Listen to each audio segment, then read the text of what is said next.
Hello everybody and welcome back. As always, I am Mateo311 and this is your channel for everything VR related. Today, not only do I have the first details on my most highly anticipated VR game, but I'm also going to cover a couple extra titles that I'm absolutely pumped for, speculate what Meta's other gaming studios are currently up to, and inject some copium with the best case scenario that would include first party titles for the PlayStation VR 2 and the release of the Valve Deckard. Now there are of course links and timestamps if you want to skip ahead, but let's start this video off with what I'm most excited about, the upcoming Dungeons & Dragons VR title, Battlemarked. For the uninformed, Battlemarked is a collaboration between Resolution Games, the studio that gave us the awesome tabletop experience Demeo, and Hasbro, or Wizards of the Coast, who owns the Dungeons & Dragons license. This is a dream come true for me. For years, people have been saying, Demeo is Dungeons & Dragons in VR. But it's not. It's short of that. It's an awesome tabletop experience, but it's not D&D. But soon, it will be.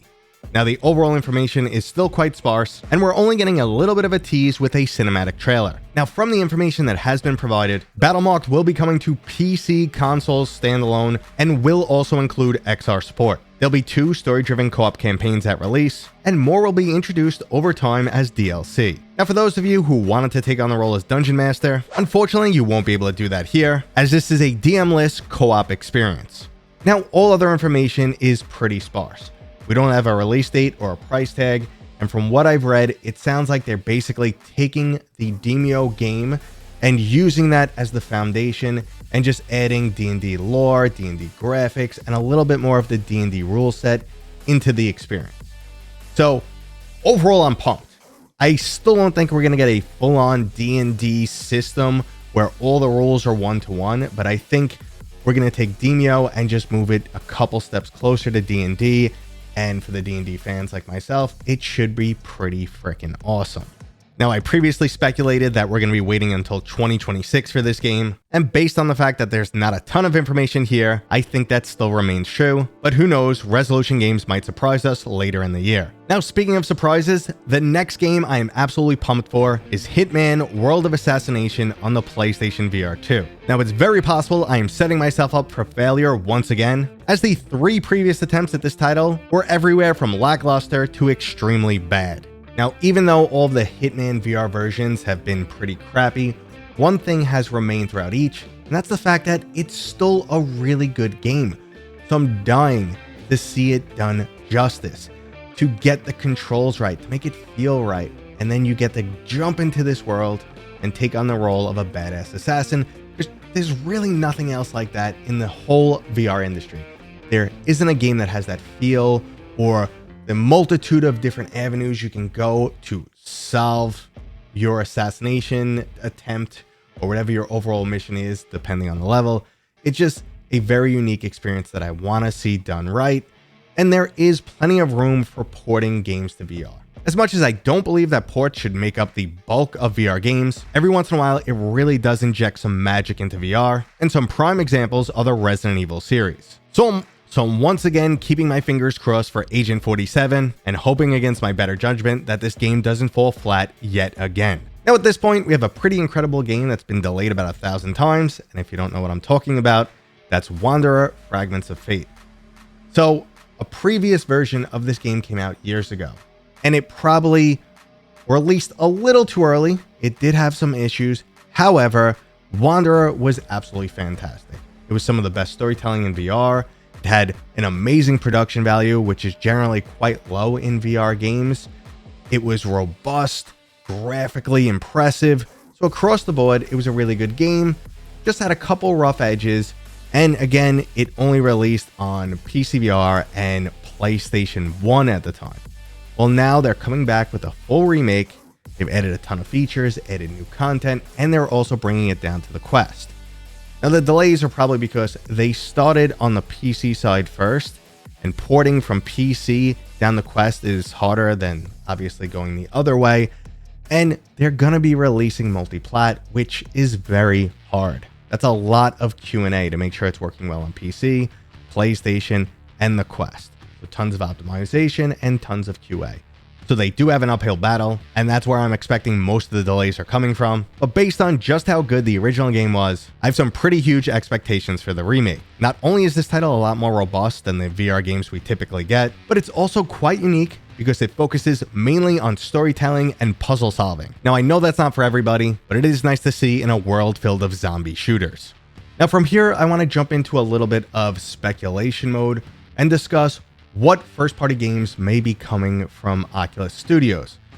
Now, Meta owns a lot of game studios. Back in 2019, they were just buying them all up, and we've seen the fruits of their labor. We've seen Asgard's Wrath 2 from Cinzaro, and we've seen Batman Arkham Shadow from Camouflage, two absolutely amazing games that I loved. Now, the titles that I'm looking for in the future would be coming from Twisted Pixel. That's the studio that gave us Wilson's Heart and Defector, and I believe it was Path of the Warrior. But they gave us a bunch of really exciting games, and we know they've been working on something using the Unreal Engine for about a year and a half now. So we're probably approaching the area where we should soon hear about what they're working on, and it should release maybe by the end of 2025. I have no idea what they're working on. They've made a whole bunch of different games across the board. I actually personally love Defector. I think they bit off a little bit more than they could chew, but I still remember a ton of moments from that game. Like the interrogation scene is fantastic where you're slapping the guy around. Nothing really beat that. High quality game. And the other studio I'm expecting that'll announce something in the near future is Big Box VR. Now again, that's the studio that gave us Population 1, VR's most popular battle royale game. And I know you're going to jump in and say, what about this game? What about that? Regardless, it was the most popular game, and yes, it's free to play now, so that does help keep the numbers up. But usually, when a studio makes their title free to play, introduces a sandbox mode, that's to give it maximum longevity, and then they take a good bulk of the studio and put it on a new project. And I suspect that's what's going on. I don't think Big Box will stray away from the shooter because they really have it dialed in on the Quest, so I expect to see a new shooter from them, maybe this year, maybe next. We'll see, but this is all speculation mode here.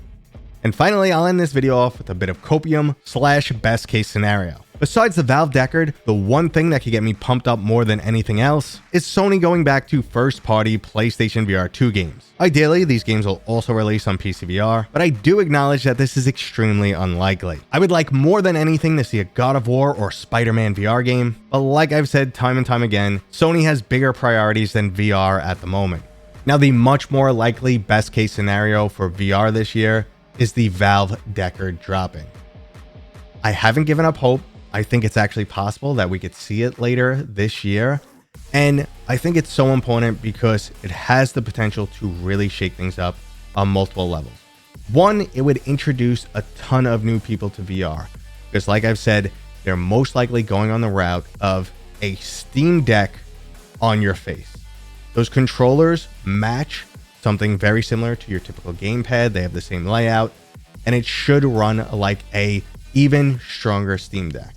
So being able to have that big screen attached to your face, not having the clunky controller in your hand with the small screen, even though I love my Steam Deck, you get the best of both worlds. And people who are using the device, who only purchase it as a flat screen mobile device, just like those who picked up a Steam Deck, will undoubtedly be curious about the VR functionality. And if this standalone device is capable of playing PC VR, they should be ready to have their minds blown. Now, I'm always a huge fan of anything that helps grow the overall VR industry, and this is the best way to go about it. Because unlike other companies that have tried to push hardware in the past, like Microsoft bundled the Kinect. People didn't want the Kinect, but they had to buy it anyway. Well, this device right here is actually going to be great at the flat screen stuff.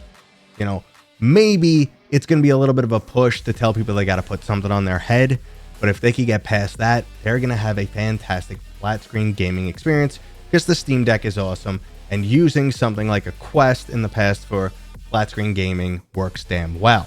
It does give you a nice screen, especially if you don't have a great setup at home. So right there, that's win-win. And obviously, people are going to be curious about the VR experience. And if it does play PC VR titles, their minds are going to be blown. So this is a fantastic approach. I'm really happy if this actually comes true, but maybe this is just copium. all the rumors and leaks and information we see, which historically are dead on, are pushing us in this direction. I believe it's going to happen. I just hope it happens sooner than later. I really want to see 2025 be an absolutely huge year for VR. And that was today's video. I would love to hear what you guys think down in the description. Are there any other huge upcoming games I forgot to mention? How do you feel about PlayStation, the current state of PSVR2? And do you think we'll see the Valve Deckard in the near future? Now, if you enjoyed this video, go ahead and give it a thumbs up. If you're new here, please consider subscribing. And as always, I'll see you guys on next time.